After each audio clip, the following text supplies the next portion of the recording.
Have the Houthis now launched a second barrage at Saudi Arabia? And is Crown Prince Mohammed bin Salman in serious trouble as Yemen's fighters demonstrate they can sustain a relentless missile campaign against the kingdom? Are the Houthis dramatically expanding their scope by targeting Jeddah itself? With reports of explosions rocking Saudi Arabia's most commercially vital and internationally connected city, Houthis vow harsh consequences will keep coming until Saudi Arabia lifts its blockade, turning each new missile barrage into a deliberate and calculated act of sustained military pressure. The enemy kingdom of Saudi Arabia, insisting on continuing its unjust blockade against the Yemeni people, launched a blatant aggression today, Monday, at 1:54 p.m., carried out by its military aircraft against Sanaa International Airport, targeting it with a number of airstrikes with the aim of closing it to humanitarian flights carrying patients and stranded persons to and from Sanaa International Airport. The armed forces engaged the enemy aircraft to confront this treacherous and cowardly attack. In response to this criminal Saudi aggression, the Yemeni armed forces carried out a military operation targeting Obo International Airport, using a number of ballistic missiles and unmanned aerial vehicles. The operation successfully achieved its objectives, by the grace of God. By its reckless decision to attack Sanaa International Airport, the Saudi enemy bears full responsibility and the severe consequences of this brutal aggression, which serves the American Zionist enemy and its resulting repercussions. The Yemeni armed forces affirmed that they are determined in the righteous stance to repel the aggression and lift the unjust blockade on our country. In this context, the Yemeni armed forces warn all airlines against overflying the airspace of the Kingdom of Saudi Arabia and stress that these warnings should be taken seriously until the blockade on Sanaa International Airport is lifted. We extend our heartfelt thanks to the Islamic Republic of Iran for its assistance to the Republic of Yemen in lifting the unjust blockade on Sanaa International Airport and for operating humanitarian flights to and from the airport. Salutations to our great people who have taken to the streets in massive popular processions in the capital Sanaa, in the governorates, districts, villages, and hamlets. All greetings and appreciation to our loyal and noble tribes for their large gatherings and their sincere, religious, and jihadi stances. Our great people will not accept the continuation of aggression and blockade.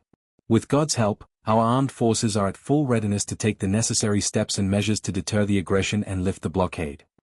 Have Houthi missiles now taken to the skies in direct retaliation after Saudi Arabia's reported strike on Sanaa Airport, turning a single attack into a rapid and dangerous exchange of fire? After warning Riyadh that its actions would not go unanswered, have the Houthis now followed through and launched retaliatory missiles, making good on a threat that Saudi Arabia may have underestimated? Reports are now claiming that 6 missiles were fired toward a Saudi airport in what appears to be a coordinated Houthi salvo designed to match the scale of the earlier Sanaa strike. Loud explosions have reportedly been heard near Obo Airport in Saudi Arabia, as early reports suggest the Houthis have chosen a tit-for-tat target for retaliation. All of this comes directly after the Houthis publicly accused Saudi Arabia of striking Sanaa Airport, framing their missile launches as a justified and proportionate response to what they called an act of aggression. Explosions have rocked Sanaa Airport, but who really carried out this attack and why? With competing claims flying from multiple sides before the smoke has even cleared from the runway, did a US ally deliberately bomb the runway at Sanaa to stop a specific Iranian flight from landing, turning a civilian airstrip into the latest flashpoint in the wider Iran conflict? Reports say Sanaa Airport's runway has been hit right in the middle of an escalating row over Iranian flights into Houthi-controlled territory, adding military force to what had been a diplomatic standoff. The Houthis have directly accused Saudi Arabia of launching the strike on Sanaa Airport, framing the attack as a deliberate act of aggression against Yemeni civilian infrastructure. The Yemeni government, meanwhile, says the runway was deliberately targeted to stop what it called a suspicious aircraft, suggesting the operation was a calculated interdiction rather than a random strike. First visuals from the scene have already gone viral on social media, with footage appearing to show damage to the Sanaa runway and sending shockwaves through audiences following the Yemen conflict. Saudi Arabia has so far stayed silent and issued no comment on the reported Sanaa strike, leaving a conspicuous gap in the public record as accusations continue to mount from Houthi leaders. A confusing fog of claims and counterclaims is now swirling around the reported attack on Sanaa Airport, making it difficult to establish a clear picture of who struck, what was hit, and what comes next. Declaring that patience has run out, Yemen's defense minister has issued a sharp warning directed squarely at Tehran. Yemen is now threatening action against any Iranian aircraft it claims violate its airspace, raising fears of another dangerous escalation. God Almighty said, "Those who fight us say that they are wrong, and that God is able to help them. God Almighty has spoken the truth. The Yemeni armed forces state that they belong to the Yemeni people in particular and to the Yemeni people in general. The Japanese government has tried, in cooperation with the regional and international community, and by all diplomatic and legal means, to convince the Iranian regime and the Houthi revolutionary militias in Sanaa to return to the fight for justice and not to penetrate the Yemeni airspace with the Iranian planes. This penetration is not the first, but it is different from its predecessor in challenging international legitimacy.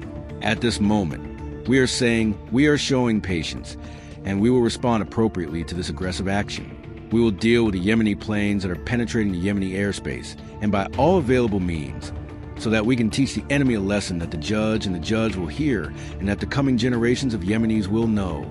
Everyone knows that Yemen has a people and a leadership that is defended by land, sea, and air, regardless of the consequences. We bear the full legal and moral responsibility of the Iranian regime. God is the greatest. We are ashamed of the project of faith and its supporters. May the peace, mercy, and blessings of God be upon you. Iran launches a new wave of missiles and drones targeting U.S. military positions across the Middle East, according to Iranian state-linked media. State-linked Iranian outlets report massive retaliatory strikes against U.S. military bases following the latest American attacks. Tehran claims U.S. military bases and naval assets across the region are now under coordinated Iranian attack. Explosions are reported near a U.S. military base in Bahrain, with the Interior Ministry confirming security incidents. Reports claim direct impacts near the U.S. Navy's 5th Fleet headquarters in Bahrain during the latest Iranian operation.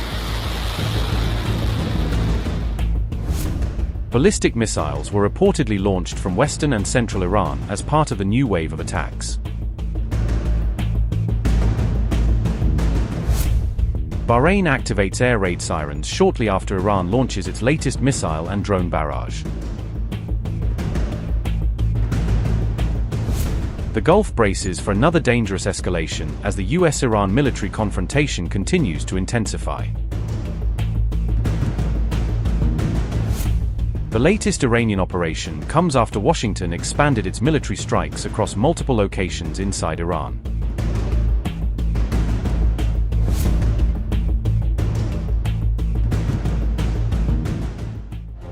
US forces expand their military campaign as fresh strikes reportedly hit targets across southern and western Iran.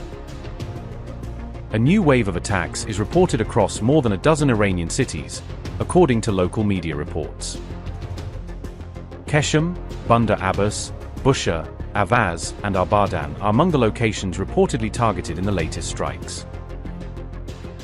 Iran International said, and I quote, Eskan News Telegram channel reported that the latest wave of attacks targeted a wider range of locations across southern and western Iran than previous strikes.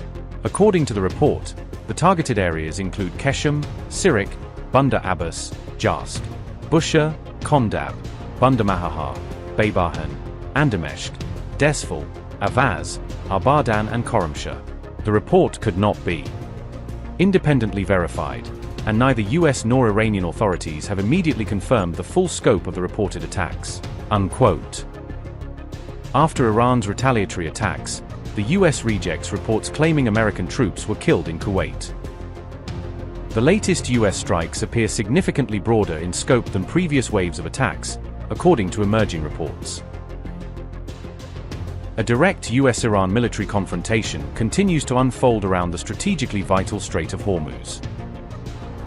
CENTCOM says the strikes are intended to degrade Iran's ability to threaten commercial shipping through the Strait of Hormuz. US Central Command said, and I quote, at 5 p.m. ET today, US Central Command forces began launching more strikes against Iran to continue degrading their ability to attack civilian mariners and commercial ships freely transiting the Strait of Hormuz.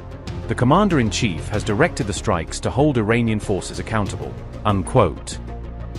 CNN reports Iran launched missiles and drones following attacks linked to global shipping in the Strait of Hormuz. US warplanes reportedly intercepted an Iranian cruise missile and shot down an attack drone during the latest escalation.